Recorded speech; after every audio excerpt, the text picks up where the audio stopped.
to me and listen well.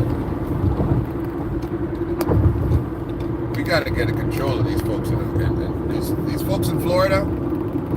The stuff that white folks are doing in Florida under the guise of stand your ground is out of pocket. It's crazy, and there's going to be some serious consequences about it in the black community.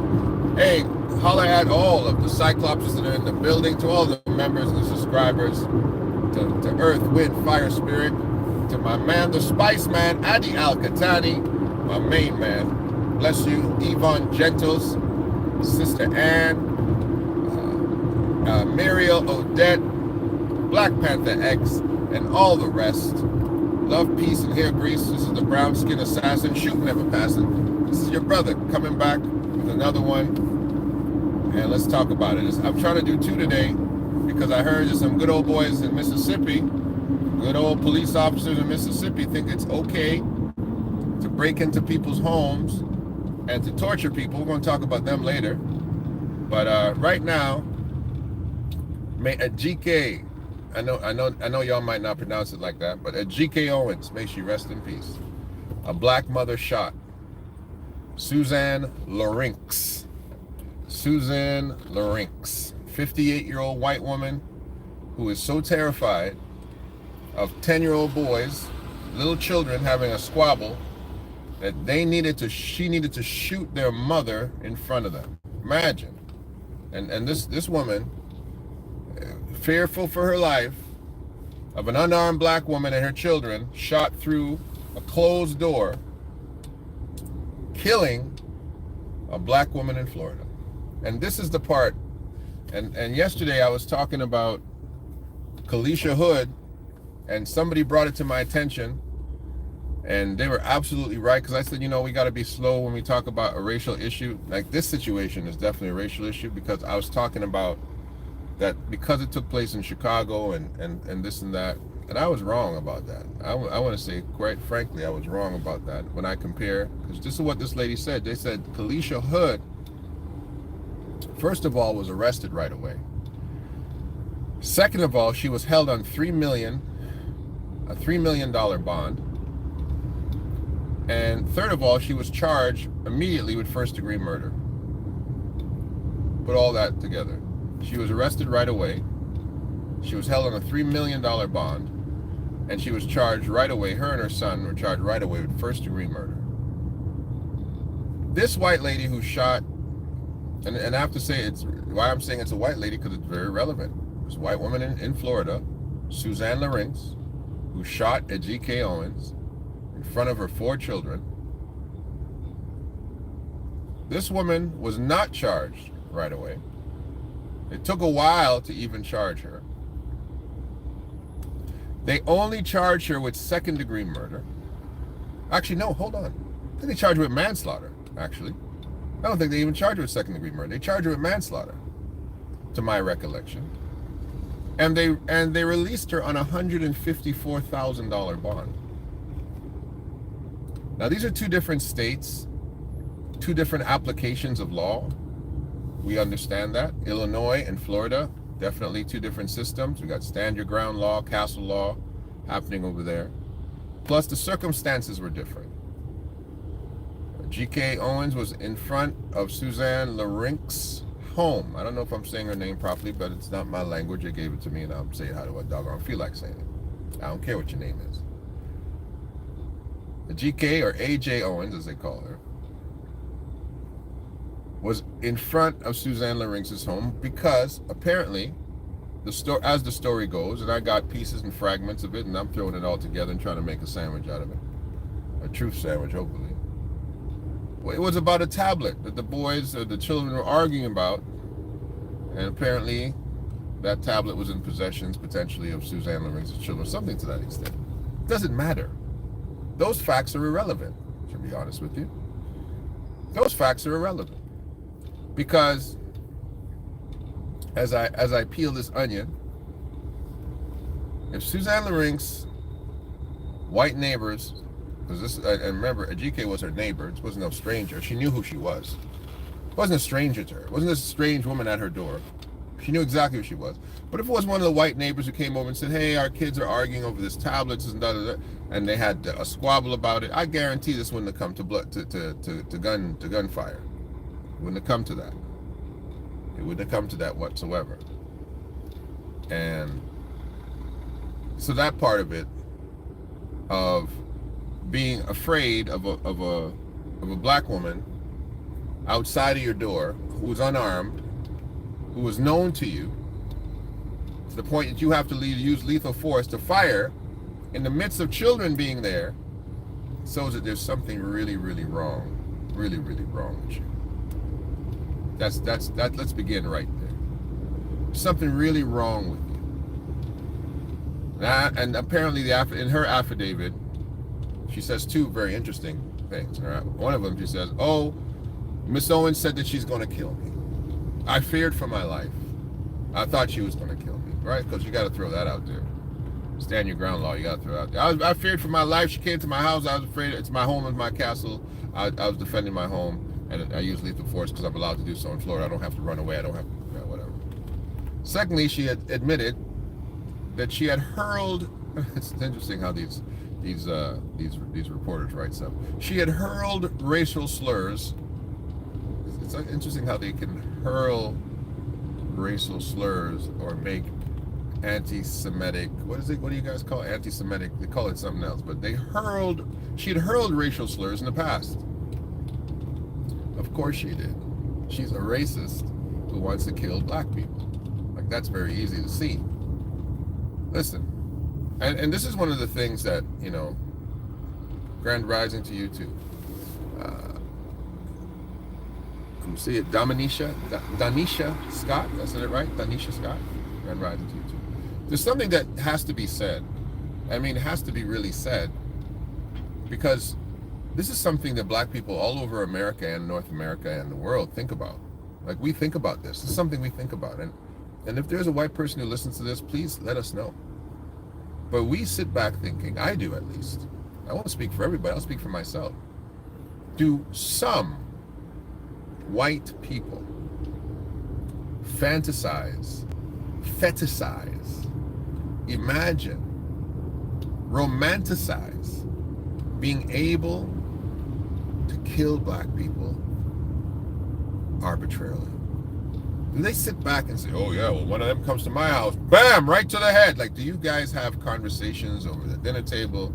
Are you eating your craft dinner and polishing up your shotguns and, watching the sporting channel, watching the golf channel? I don't know.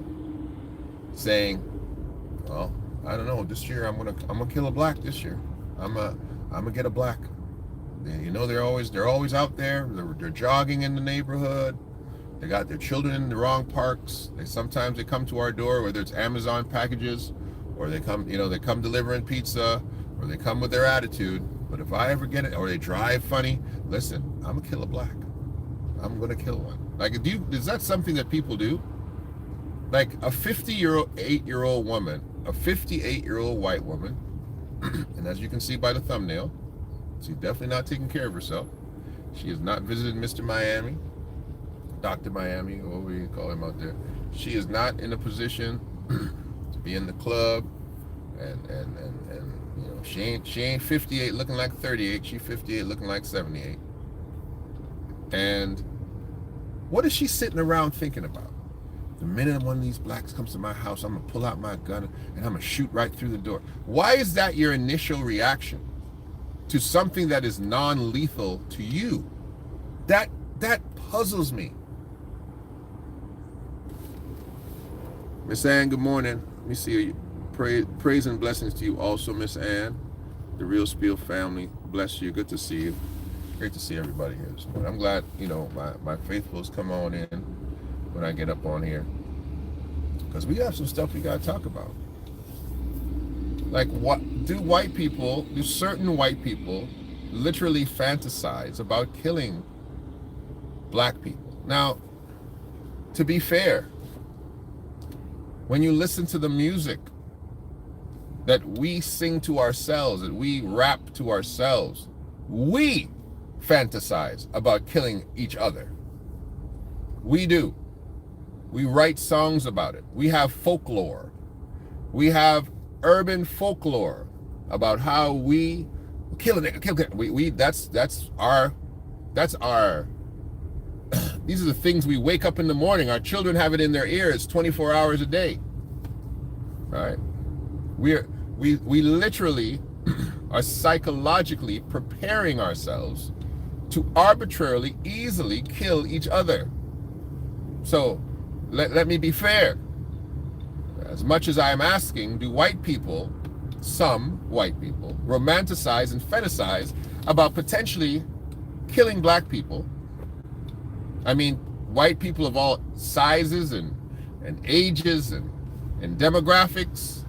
This middle-aged housewife brandishing her weapon, shot through a door with no regard for black life whatsoever, and killed this woman. And it's interesting enough how all of a sudden your fragileness causes you to have perfect aim. She's a sniper that listen, when you can shoot somebody through a door with accuracy, boy, that's not an accident. You've been training for that. But at the same time, what are we training our minds and our children and our youth and our women and our men to do?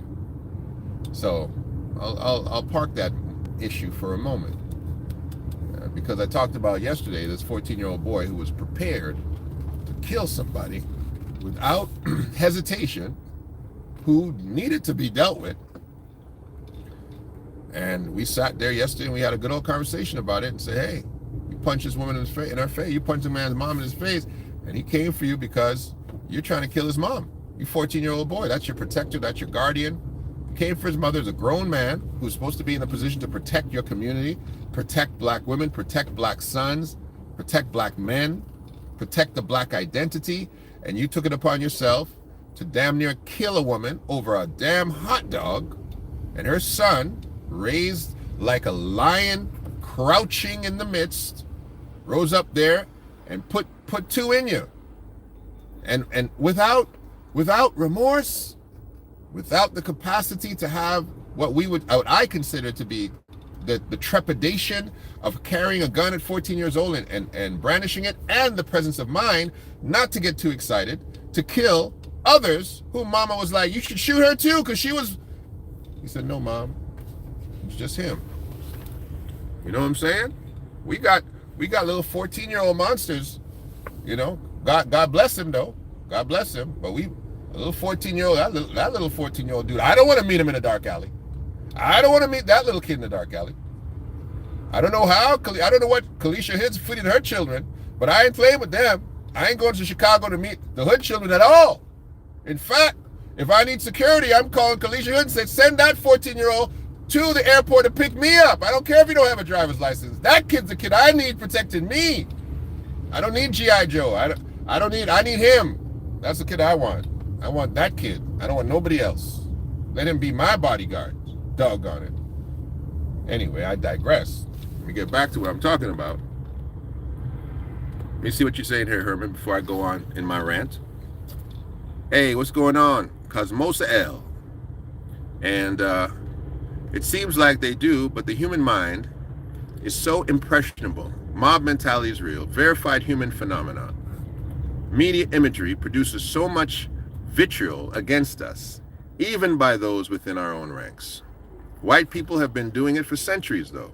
Regardless of rap music, if anything, we have Stockholm syndrome. I like how this brother thinks right away. This is my guy here anyway. He always gives good commentary. If anything, we have assimilated. This bro. Listen, man, we need to do the show together, man, because you're too smart to be just commenting on my show. We need to talk. Incredible fear, but perfect aim. Yeah. Talk about it, Denisha. I'm fearful for my life. Let me get my glasses on so I can see. Right through the head. I got you. Come on, man. This 50-year-old, this 58-year-old, you don't know what she's doing behind enemy lines. She out there training. I'm going to show you how to shoot a Negro, shoot through your door with picture perfect aim. There was probably a workshop done in respect to that. She was perfectly ready for that. Oh my goodness. Ajike Owens, rest in peace. Ajike Owens, AJ, rest in peace. You know what? And this is the thing I think about now. These children, and I'm not gonna fall into the rut of saying that, you know, once you kill the mom, there's no other family. You know, black people have two parents like everybody else, and I'm sure those children have fathers that can step in. But it's a shame, you know, when black kids have to grow up without a mother, right?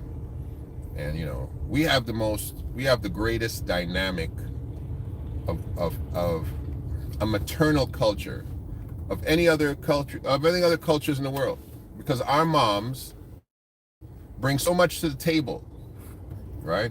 I mean, if I were to compare the black woman to something, to some extent, that you know, she's kind of like a mother bear. She's a bear. She's not a lion.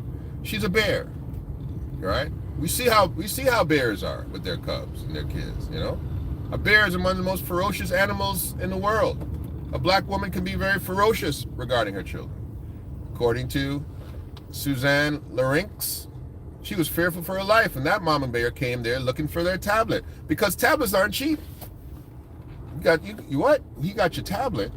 You better go back and get your tablet. What do you mean? He still got your tablet? I'm gonna go get that tablet. I paid good money for that tablet. So Mama Bear showed up in Mama Bear fashion. Let me pause real quick. When I was about 5 years old, my mom, they moved us up to Montreal. I don't know if you guys have ever been to Montreal. A lot of you Americans, I've been to Montreal. I love Montreal. That's good. When I came to that cold, forsaken place from Trinidad and Tobago, I didn't romanticize about these white folks talking in a language I did not understand. That wasn't really romantic for me. And for those who don't understand Montreal, like, folks don't really want to talk English to you in Montreal. They want you to take the effort to talk French to them. They didn't even want to be part of Canada. They wanted to see, and you Montrealers are here getting mad at me. That's your business. That's not my problem. They want to be their own country.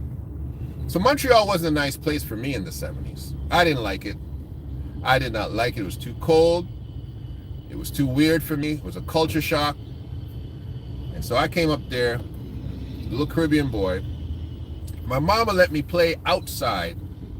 She could wash her dishes and see me downstairs. I think we had a 3-story window, a 3-story building. She could see me out the window. So I played in the little driveway. I'm doing my thing. Little white kid wants to come and play with me. Now, I was a big kid. I was very big for my age at 5. This white kid was about 7 years old, maybe a little more sophisticated with me than I was. And he started a fight. He started arguing actually with me. And my mother was watching this whole thing out the window. And the little white child spit in my face. Spit in my face. Now, how do I remember this at 5? Because trauma triggers memory. My earliest memories as a child start when I arrived in Canada from Trinidad. Trauma triggers memory. So I remember this clearly, vividly, like it happened yesterday. The little boy spit on me. Now my mother, in her first, because I just really arrived and just met this lady, I didn't really know who my mom was, because we had that culture where you had a young baby, go take care of your life. The grandmother kept me, and my mom came up to Canada, organized herself, and then they sent me up later. So I was just getting to know her, really. And she says, in true Caribbean fashion, my camera went off, so let me say it one more time. She looked down from that 3rd story, washing her dishes, with her eagle eye, saw this little kid, spittle, fly across the playroom, curve, and licked me square on the left side of my cheek, and she said, "Spit back upon him." As I summoned the saliva in my 5-year-old glands to try to projectile spit back into this little French white boy's face, the spit didn't go very far, but my spit was followed up by a punch right to my nose. Bam! First time I'd ever been hit in my life by anybody who wasn't a parent, an uncle, or a grandfather. Plumb in my nose. Boom! and my nose started to bleed. I was shocked. I looked up at the window, and my mother said, "Punch him back." Now, I'm 5. Nobody had taught me any hands yet. However, the instinctiveness of my African warriorism told me that a fist looked like this. So I tried to take a swing at this little 7-year-old boy. And I don't know if his daddy or his uncle was Roberto Duran, but he ducked it. He ducked it, he pivoted, and he gave me 2 more. Bam, bam. Now my mother realized, in Mama Bear fashion, and that woman, my mother's about 6 feet. She easily at the time, a good 190 pounds, thick Commonwealth Games shot putter. Thick, strong black woman, light skin, peanut butter complexion. That woman came downstairs like a tornado. She was downstairs so fast, I couldn't believe it. When that little boy saw that woman come out with her light brown afro from the 1970 afro moving in the wind with fire in her eyes, boy. That little white boy took off running. And my mother just took off running right after him with picture perfect form. Ran him down. He's fast himself. I'm running behind trying to keep up. And she arrived at the boy's house. He got to the home, and the white Canadian French man came outside. Said, "What's going on? What's going on?" "Look at my son's face. I'm bleeding now. I'm bleeding. I got blood flowing on down my face, blood on my shirt. Remnants of this little white boy spit on my face." "Oh," he says, "they're just children. They're just playing." He goes, "This isn't playing. My son's bleeding. Your son punched him in the face." She wants satisfaction, because in the Caribbean, what would have happened is you would have come to a neighbor's house. Another parent would have said, "Hey, your son did my son something." And that father would have took his belt off and whooped his son right in front of you, just to show you I handled it. That's what she was expecting. Well, that white Canadian father did not expect to do that. He started smiling. My mother was ready now. My mother was like, "What? Hey, listen. You gonna deal with him, or I'm gonna deal with him, or I'm gonna deal with you." And that situation could have got ugly if he had a firearm and felt fearful for his life. Because black mothers are bears when it comes to protecting their children. They're not playing. They're not joking around. Let me tell you something. That was the last fight I ever lost. My mother took me upstairs and taught me the hand. She's like, "Hey, you never let that happen again. Put your hands up. That's right." At 5 years old, she was ready to listen. I had another fight. I don't know how long after this was, just to give you some perspective. Remember, after that, my mother was so mad, and black parents are different. They're mad you lose the fight. She was upset because she couldn't whoop the father, she couldn't whoop the son, so she took me home. She didn't whip me, but she gave me the tongue lashing of my life and told me, "Hey, don't ever let nobody punch you, don't ever let nobody hit you. Anybody hits you, hit them back 3 times. For every 1 they give you, give them 3. She gave me that lesson my whole life, and I lived that to this day. I lived that to this day. When Malcolm X said, "Listen, if a man hits you, send him to the cemetery." I resonate with that. From 5 years old. So now we're in the park a few years. I'm getting back to my story, but I want to give you some perspective on how black mothers are, because some white folks might be listening to this and you might be shocked at the ferocity of the black mother, because clearly Suzanne Lorincz is fearful of black moms coming to get their tablets back. So listen, we go to a park and I see a little white boy on a swing. Again, I'm a very tall 5-year-old. The little white kid did not have the capacity to touch the ground and push himself off. So in true Caribbean fashion, in the community that we raised in, we see a younger kid who can't push himself on the swing, and I say, "Do you want to push?" Again, another first for me. This is a first. The little white boy says, in the presence of his own people sitting on the park bench, other black teenagers, and my mother, I don't want no push from no little nigger boy. I had never heard the word nigger in my life. Hard R. Not this cool nigger that you black people use against each other, which is still ridiculous, but the hard R. But I knew I didn't like it. I knew it was not a good thing. I'd never heard the word before. I'm 5. 5 with one fight. I'm 0-1. One fight in my belt. Never been in a fight in my life until I come to this colonized country with people speaking funny Latin languages.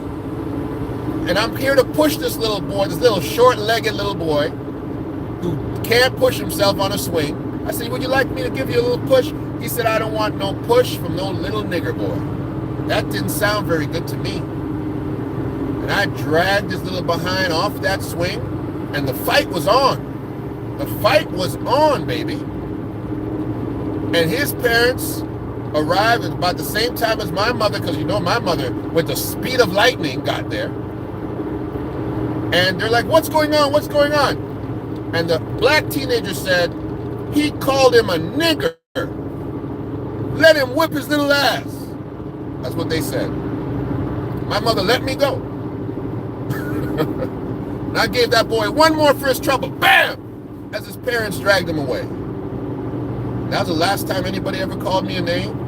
And at that time, I was 1-1. And right now, I consider myself undefeated as a trained man. Our women are protectors. And for a black child to grow up without a woman, a black mother in his life, who is part nurturer, part protector, we're missing stuff.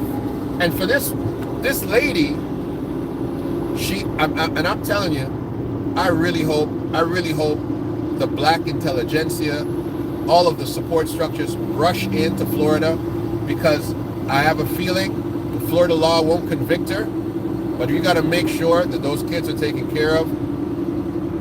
I want her house. I want her pension. Everything that she has, because she knows you're not going to convict her. We already know this. This is a foregone conclusion that stand your ground law will make sure that that woman is not convicted in Florida. They don't want that precedent. Eddie Al-Katani, the Spice Man, thank you very much for your $10 donation. My brother. Keep the treasure chest going. I appreciate it, because it's hard out here in these streets. I appreciate you very much. And let me see the commentary that I got here. Herman says, I appreciate you being able to laugh at these things, but man, this is upsetting to me to listen. I want to go fight some Canadians right now. Man, all you can do is you can reminisce on it, right? What doesn't kill you makes you stronger.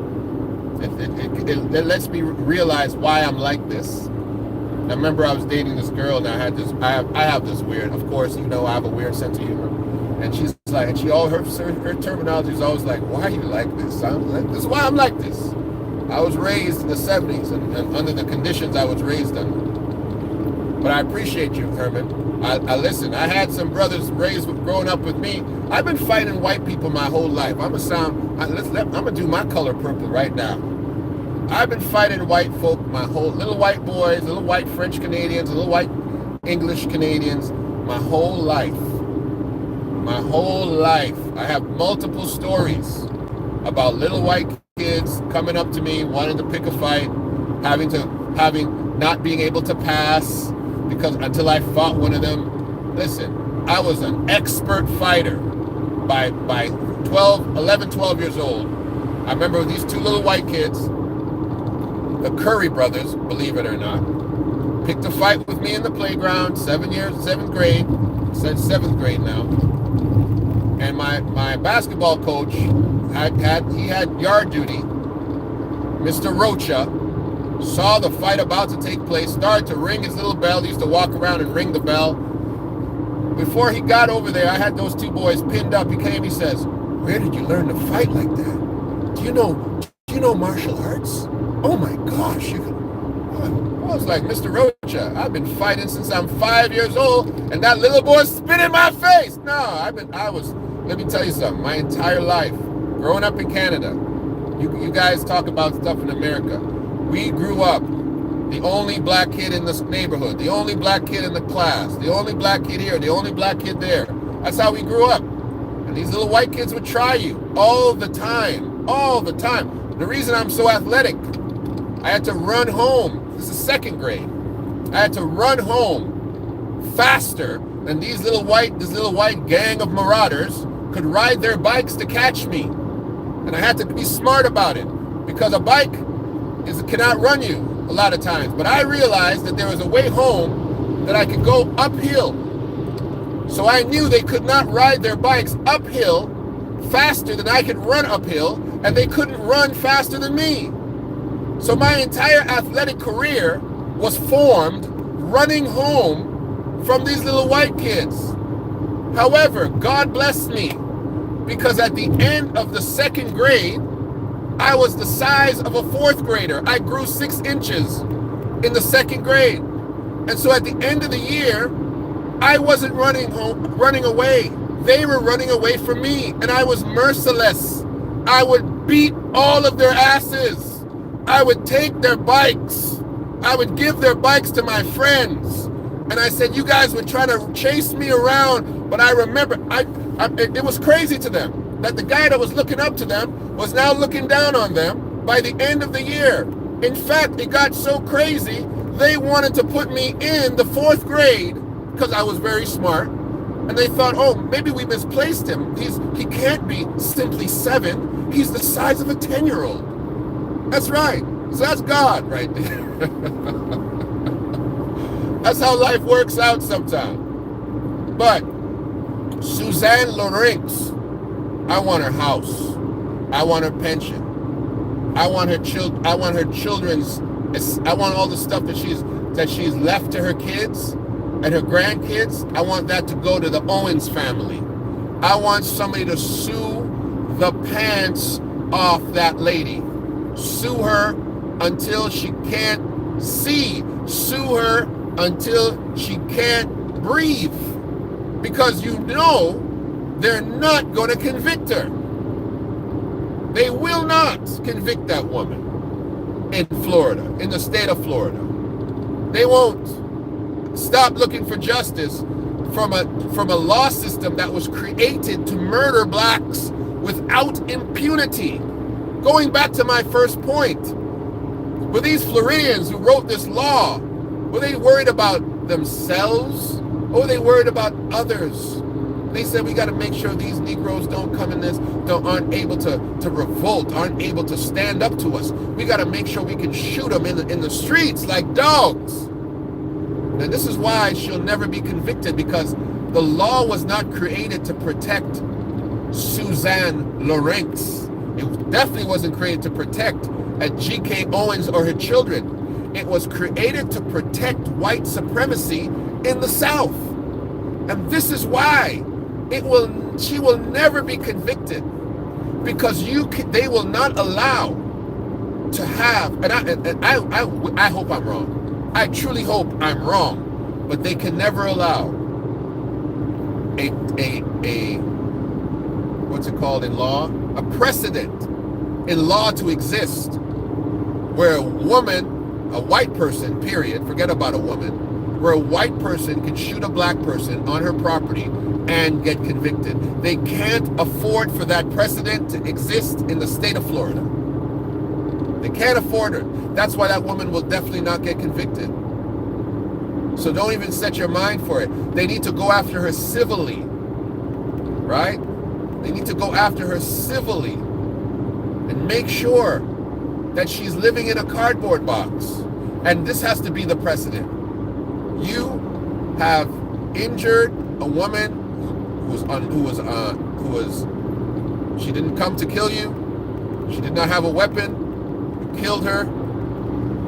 And whether or not you're criminally liable, you have a liability in respect to tort law or something else. I think it's tort law. You have a punitive responsibility to take care of those children and take care of her estate. And we're going to take all your stuff.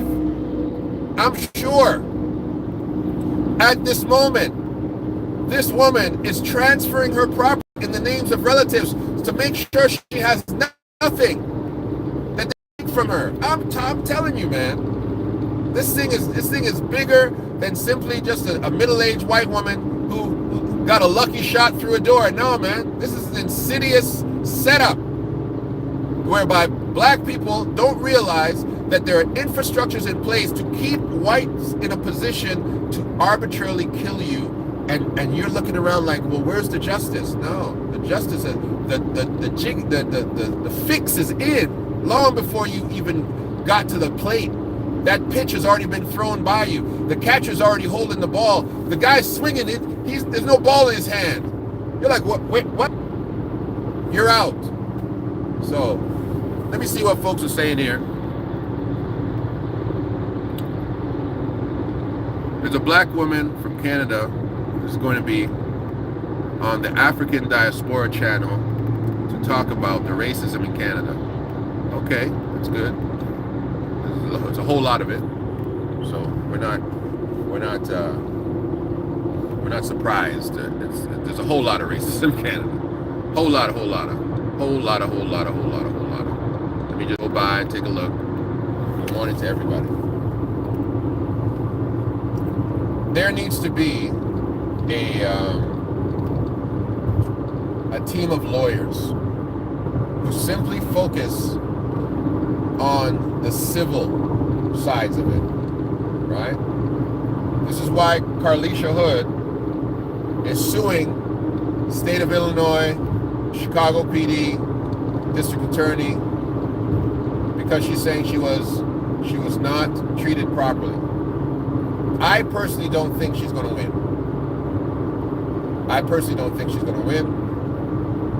It's going to be very difficult to reward somebody who killed somebody else. It's going to be very difficult to find fault, but with the police. And it's going to be very difficult when the prosecutor said, hey, listen, we don't have the burden of proof to hold her and to keep these charges going. And they dismissed them pretty quickly. It's going to be hard for her to win that unless something was done to her or her son, unless she lost property, unless she lost her job. It's going to be difficult for her to win a trial like that. I don't know how much she's asking for. I'm sure it's going to be a good sum of money. But Ajike Owens, now those kids, that lady, that family, they absolutely can deal with them. Again, $154,000 bond. That's what you released her on? This murderer of mothers in the midst of their children, this reckless woman shooting through doors. Manslaughter? It's not manslaughter. How is that manslaughter? How is that manslaughter? How did you take so long to arrest her? No. We got a problem in America. And that problem is named justice. If I could draw a picture of justice in America, it would have a white face.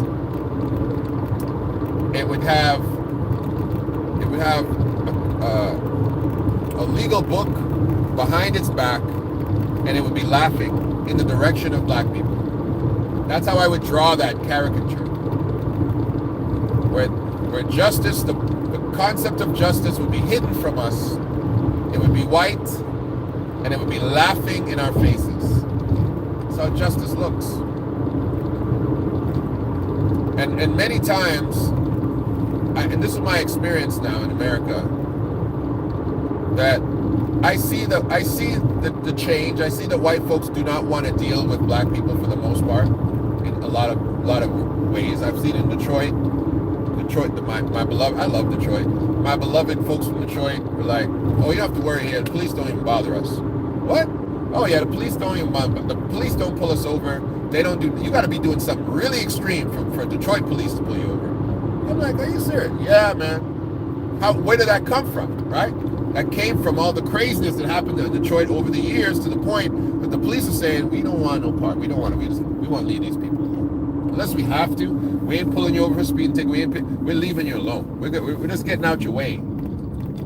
That's what oh yeah, the Detroit police don't bother you. Those people don't bother. But if you go over there, if you go to that county, well, those police will mess with you. Why? Because those police were set up to say, keep those people, those blacks, those people we don't want over here, keep them out. So when we hiring you to keep them out. If they stay where they are, they're fine. But once they come over here, we don't want them over here. That's law enforcement in America. That's what I've seen. That's what I've experienced. Right? Say my name. Say my name, boy. This ain't a Beyonce song. What's going on here? I don't know what's going on here. But that's my experience. That's how I've seen this thing play out. Where there's two justices, there's two Americas, right? There's two experiences of being an American, and those experiences in every state, in every city, are different. I was in Delaware, and my host in Delaware wanted me to teach her how to shoot. And so she had her guns, legal guns, but her bullets she had the wrong bullets. I said, well, if we're going to go to the range, we got to get the right bullets. So we went to the gun store. We got to the gun store, and I made sure that those guns were left in the car, because 6'7" black man was not walking into a gun store carrying guns with those good old white boys in Delaware waiting for me with a treasure chest of guns. I walked in there. I was like, I made sure they saw my hands, and she's looking, and then she was looking for a holster.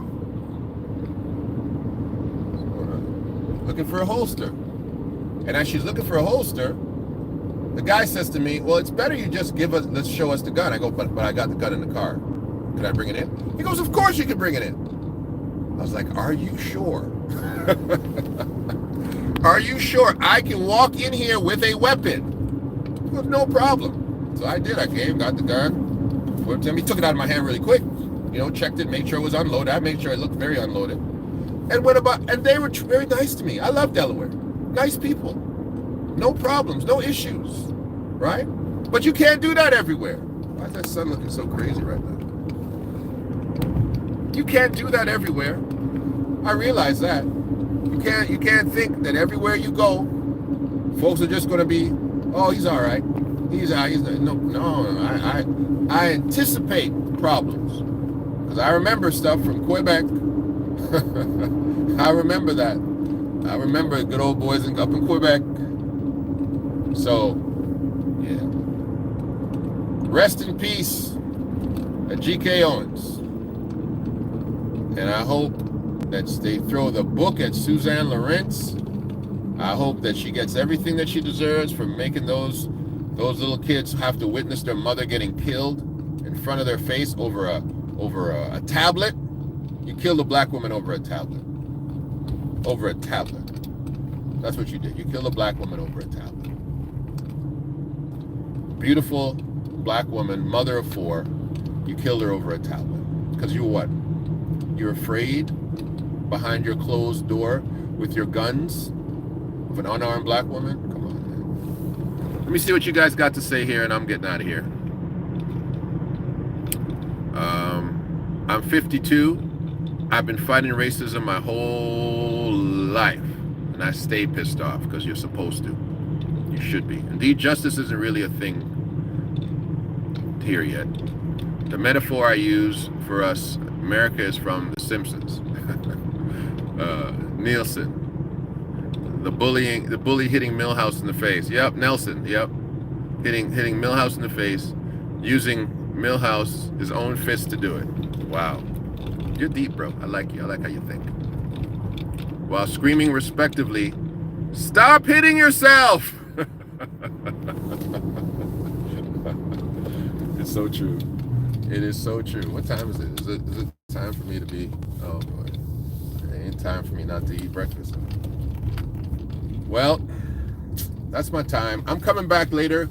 I'm definitely going to talk about those 4 white officers who tortured those black guys in Mississippi and got those brothers tortured in the house. They fired those officers. You know, that's good. They fire. That's what they do now. They just fire you right away. They fire you. Yeah, and that's good. I'm glad that happens right away. They fire you right away if you're a cop. But if you're a 58-year-old white woman armed to the teeth behind a door, they take their time to do anything to you there. Anyway, that was premeditated. Why did she take the tablet to her house? She knew the mom would. Of course, she should have had that tablet. Say, hey, listen, my kid's got this tablet. You know, I don't really like you, nigger, but take your tablet. Like she could have done. She could have just said that.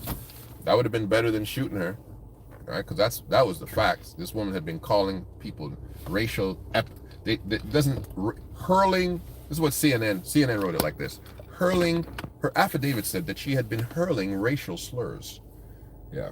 Okay. We know she's a racist. So I'm glad in her affidavit she actually admitted it. And that might be the nail. That might be the anchor that sinks her boat right there when she said that one. Because once you can evoke that this was a hate crime, because I tell you right now, if this was a Jewish woman that was shot, the ADL would be all over this, eh? The Anti-Defamation League. Where are you?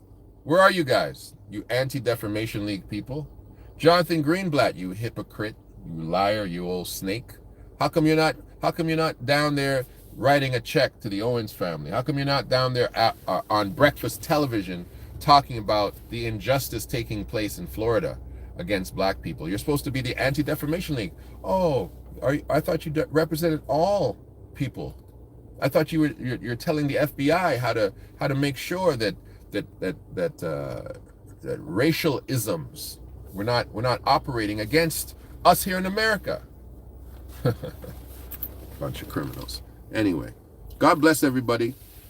The young boy shot in the head, knocked on the door, just didn't die. That's what we're not talking. Yeah, I talked about him. I talked about him months ago. That he knocked on the door, coming to pick up his brother, right? I had a whole show on it. Go check my stuff. He came to pick up his brother. He came to the wrong door, and he was shot in the head, and he lived. And he's okay. It's a miracle. That's God. Unfortunately, this young lady did not have that level of virtue to keep her alive while her children are getting gunned down, while her children are watching her getting gunned down. This is The Real Spiel, Del K. Brereton, and I'll talk to you later. Hi, can I help you? Yeah, can I have a